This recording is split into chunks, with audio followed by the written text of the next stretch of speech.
नमस्कार दोस्तों।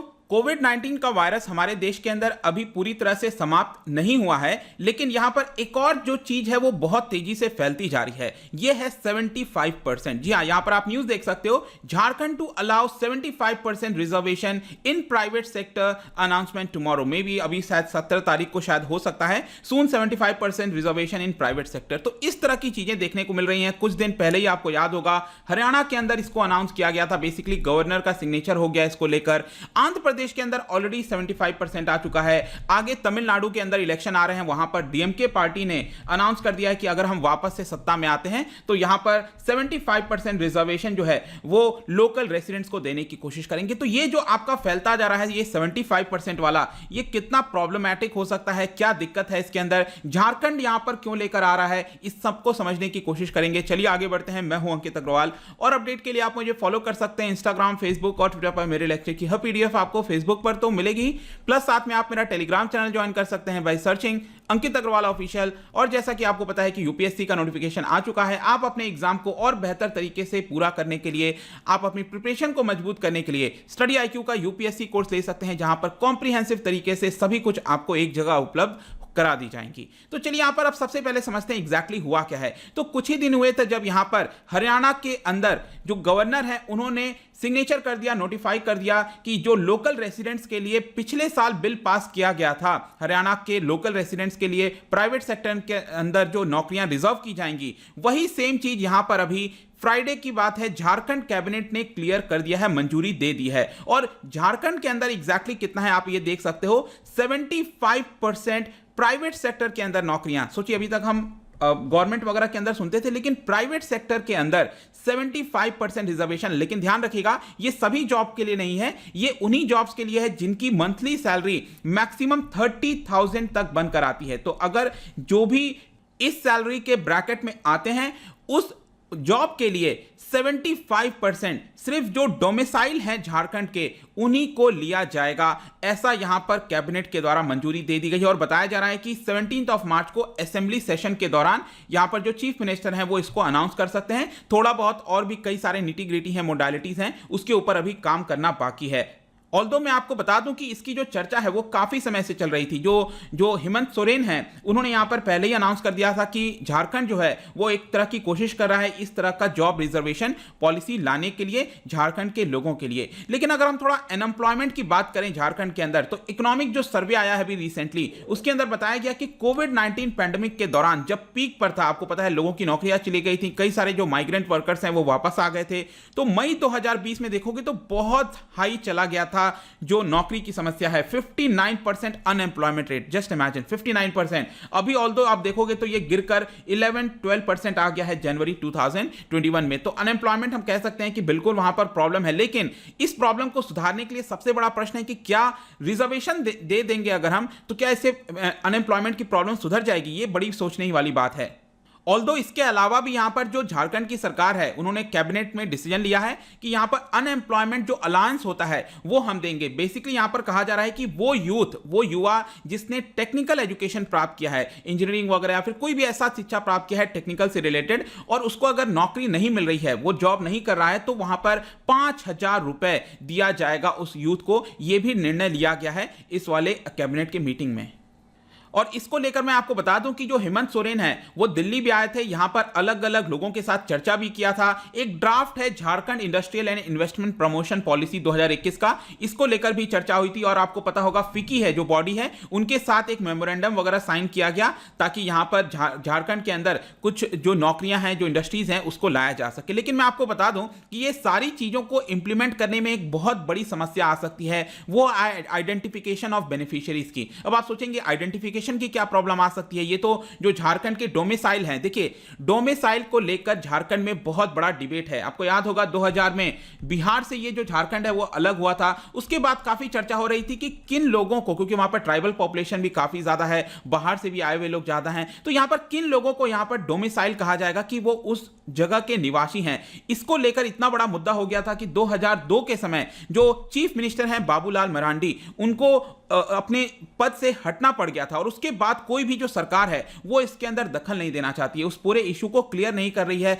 ये एक बहुत बड़ी समस्या है। तो आगे आने वाला समय बताएगा कि किस तरह से जो बेनिफिशियरीज हैं इसके उसको आइडेंटिफाई किया जाएगा। लेकिन आपको थोड़ा सा कंपैरिजन के तौर पर पता होना चाहिए कि हरियाणा के अंदर जो डिसीजन लिया गया है वो भी 75% का है, लेकिन वहां पर क्या है कि और ज्यादा बड़ा है। ये कहने का मतलब है कि अगर आपकी नौकरी 50,000 तक के अंदर आती है, पर मंथ सैलरी 50,000 तक के अंदर आती है, तो वहां पर आपका दिया जाएगा। इसके अलावा सेम चीज आंध्र प्रदेश के अंदर भी इंप्लीमेंट किया गया है 75% का। लेकिन यहां पर जिस तरह के एक्सपर्ट्स के बयान आ रहे हैं उनका यही कहना है कि हरियाणा ने ये जो रिजर्वेशन लाया है उसकी वजह से जो गुरुग्राम है, जो गुड़गांव था आपका, इसमें काफी बड़ी मात्रा में एग्जॉडस हो सकता है। मतलब जो आईटी कंपनीज हैं, बड़ी मात्रा में काम करती हैं, वो अपने बिजनेस को रीलोकेट कर सकती हैं, कहीं दूसरी जगह जा सकती हैं।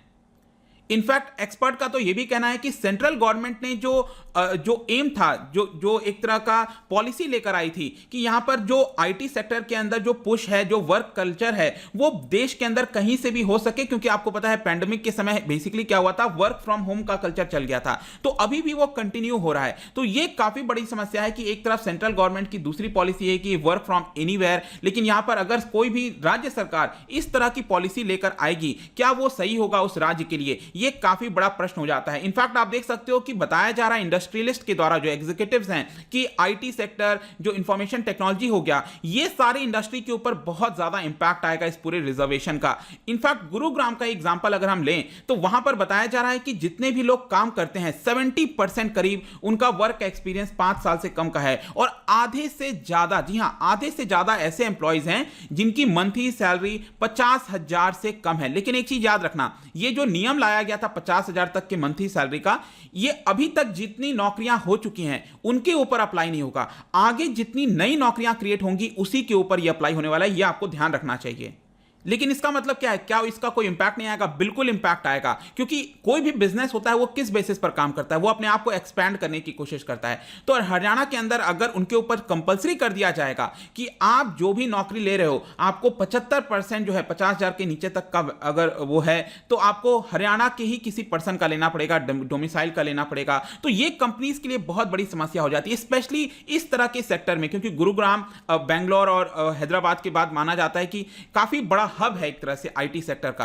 तो वहां पर नॉलेज बेस्ड जो इंडस्ट्री है वो उसकी जरूरत होती है। तो यहां पर पूरे देश में जो टैलेंट है वो आकर रहता है, तो यहां पर बहुत बड़ी समस्या हो जाती है। अगेन मैं बार बार इसी चीज को कह रहा हूं कि ये जो 75% लाया गया है रादर देन क्रिएटिंग, क्योंकि आपको समझना है कि अगर हमें अनएम्प्लॉयमेंट की समस्या हटानी है तो उसमें करना क्या है, हमें ज्यादा नौकरियां क्रिएट करनी है। अगर आप नौकरी को ही, बिजनेस को ही एक तरह से डिस्ट्रॉय कर दोगे तो ऑलरेडी जो नौकरी अवेलेबल थी वो भी एक तरह से खत्म हो जाएगा। तो ना इससे जो लोकल पॉपुलेशन है उसको फायदा होगा और बाकी देश के लोगों के लिए भी सही नहीं होगा। और आप खुद सोच के देखो, अगर 4 स्टेट ऐसा करेंगे, 4-5 स्टेट ऐसा करेंगे, क्योंकि आप देख सकते हो यहां पर जो डीएमके है उन्होंने भी प्रॉमिस किया है कि तमिलनाडु के अंदर अगर हमारी पार्टी जीत कर आती है तो हम ये वाला लेकर आएंगे। तो धीरे धीरे अगर 4-5 स्टेट इसको अच्छे से इंप्लीमेंट कर देंगे, आप खुद सोचो बाकी स्टेट भी इसी के तौर पर करेंगे। बाकी स्टेट का कहना होगा कि जब आप हमारे स्टेट के लोगों को नौकरी नहीं दे सकते अपने राज्य के अंदर, तो हम आपके राज्य के लोगों को अपने राज्य के अंदर नौकरी क्यों दें। और ये कॉन्स्टिट्यूशनल क्राइसिस भी आ सकता है इस पूरे मुद्दे को लेकर। कैसे?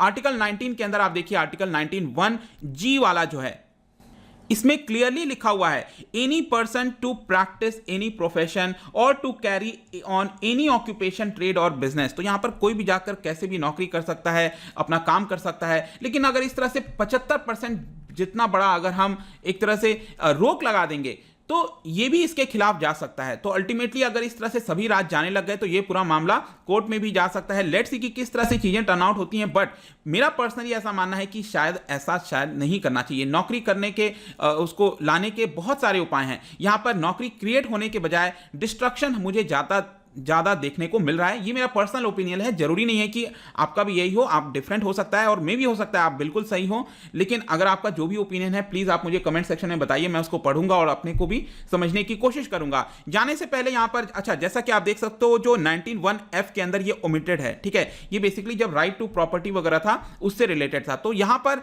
इसी से रिलेटेड, फंडामेंटल राइट से रिलेटेड 2 स्टेटमेंट मैंने दिया है। क्या आप मुझे बता सकते हो कौन सा स्टेटमेंट करेक्ट होगा? इसका जो राइट आंसर है, देखिए हमेशा की तरह मैं अपने इंस्टाग्राम पर तो डालूंगा ही, अगर आप इंस्टा पे नहीं हो कोई बात नहीं, टेलीग्राम से आप इसका राइट आंसर ले सकते हैं। मैं कई सारे एमसीक्यूज यहां पर डालता रहता हूं स्टोरीज के फॉर्म में, आप जाकर प्ले कर सकते हैं। अगर आप मुझसे इकोनॉमी पढ़ना चाहते हैं, कोई भी कोर्स परचेज करना चाहते हैं, स्टडी IQ ऐप पर जा सकते हैं। आई होप की वीडियो आपको पसंद आया होगा। मिलता हूं आपसे next time, till then thank you very much, see you soon.